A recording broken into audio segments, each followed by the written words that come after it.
Hello, everyone. Before we talk about today's book, I want to let you know that my book of short horror stories called The Things That Happen at Night is available at a link in the description for only $3. Also, down below, you can sign up for my newsletter. Send those out 3 times every month if you want to do that. I got some free stories over on Wattpad. You can just go there and read. Free short horror stories just for you guys. And, of course, anybody else that happens to stumble up on my page. And also down below, feel free to join me on Twitter, Instagram, and Facebook. All those links are down there. I'd love to have you. Keep up with what's going on in the horror book world. All right, let's get on with the video.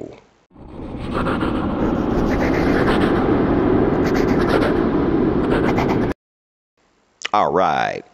So our book we're going to be talking about today is called Legacy Witches by Cass Kay.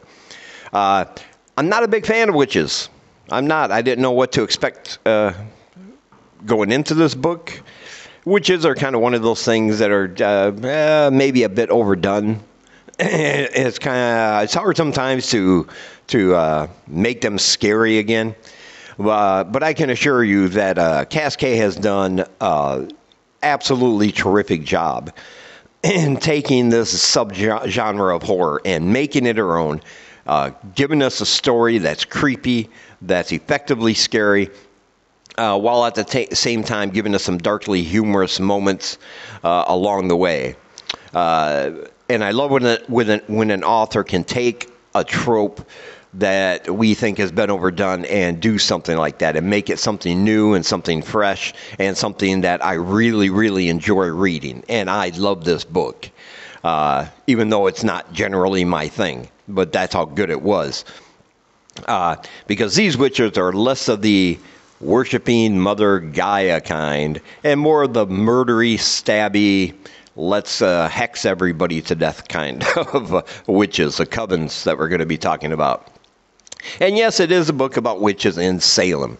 But again, don't let that detract you because this is a great book. Our main protagonist is a young lady who does not want her witch legacy handed down to her. She is done with all these murdering, thieving, infighting, different covens that are around Salem, and she wants nothing to do with it. She moves to Boston, but because when her mother dies, she comes back for the funeral, and all she wants to do is sell her mother's old house and make some money and go back and live her life. But of course, it's not going to be that easy, because when you're dealing with these kind of covens and these kind of people, things are never going to be easy. But I love this main character. I think that's the driving force why I really love this book so much. Cass Kay has given us a character. She is vulnerable, and she is going through things in her life that we are all familiar with. Lack of money, really crappy job that she hates, trying to figure out her purpose and her goal in life now that she's away from what she grew up with. Her mother was really not a mother at all. As a matter of fact, the mother was kind of a mean, hag kind of a person, Her mother put the coven first. She put her craft first. Everything she did and growing up, everything our protagonist did was because her mother put the coven first and motherhood second, if at all, because she really wasn't much of a mother in the loving traditional sense. Because once her daughter started talking about not wanting to have this legacy passed down, it caused an argument where she was considered an embarrassment to the family, and so she took off. But our protagonist can see dead people. But she's been able to do this since she was a child. It's a special gift she has. And she's kind of over it, though. This is where some of the humorous stuff comes in, because she knows some of the ghosts by first name basis, growing up where she did over there in Salem. And she's just kind of over it. She just tries to ignore them, including the spirit of her grandmother who lives in the house, who lives in her mother's house, and her grandmother's got a noose hanging around her neck because her grandmother was hanged for being a witch back in the day. And her grandmother's always trying to give her advice, telling her she's an embarrassment, telling her she should not dress the way she does. She needs to be prim and proper and represent the family legacy and all that. And so she'll just walk right through her grandmother, causing her whole body to go chill, but she'll do that just trying to ignore all of these ghosts. But this house has also got a familiar, because every witch needs a familiar, and this one is a demon that actually lives in the house, but not like inside of the house. I mean, within the walls, within the structure of the house. It possesses, I guess, is the right word. That's where it lives. That's its home. Instead of a cat, instead of a dog, instead of another animal where, witches might have their familiars inhabiting, this one is in the home. So it can shut people out that are thinking about doing it harm. It can open a door whenever it wants, close a window, open a window. And if anybody comes in and tries to mess with the house or who's ever is in charge of this familiar, very bloody bad things are going to happen to them. Trust me.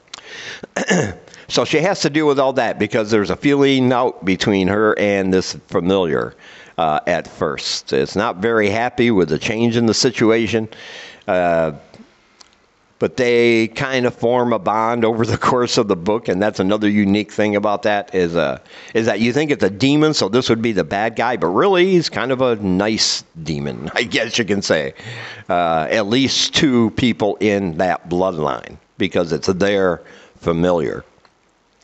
And through several sets of circumstances, she finds her situation in Salem to just be worse and worse and worse.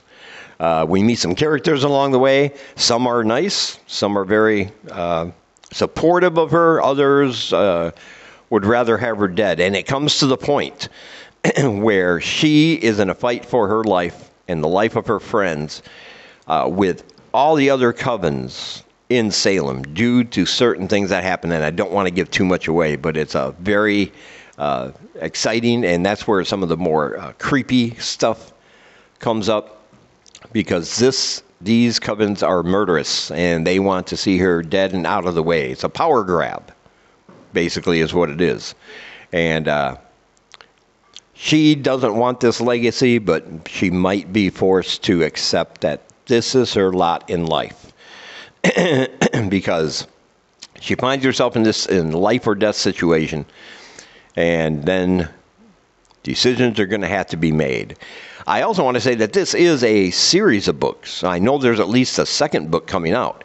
But, and I'm really glad the author did this, even though there's a couple characters that their stories kind of fade away after a certain point in the book to focus on the main narrative, the main part of the story, the main things going on in this book end at the end of the book.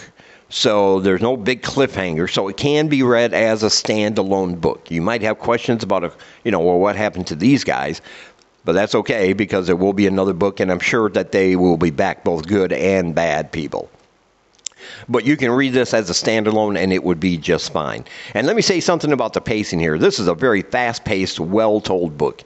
Like, even when we're talking about the curses and hexes and things that witches do to put on people, the author does not go into minute detail, page after page after page, about how these things are done. But she does give us enough information about these rituals so that we know what's going on, so that we're not lost. But she keeps that main narrative going at a very nice pace, and it makes it one of those books that you just want to keep turning the page. You just want to, you really root for this character. You really feel for her situation, really. And when she's in danger, you feel that. And when she has these little victories, you also feel that. Very well written. And, of course, you'll feel the opposite way about some of the other characters, because not everybody is in there is who they seem. Let's put it that way. But this is a very, very great book. I absolutely loved it.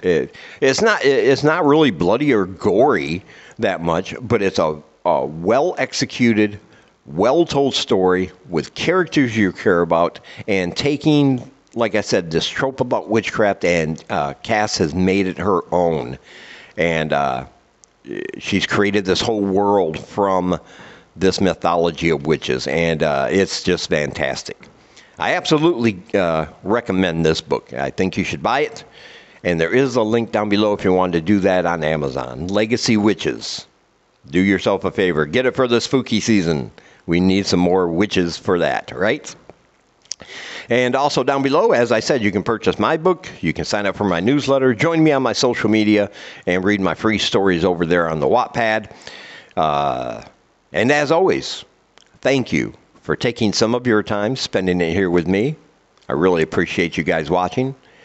And until we meet again, keep reading spooky, my friends.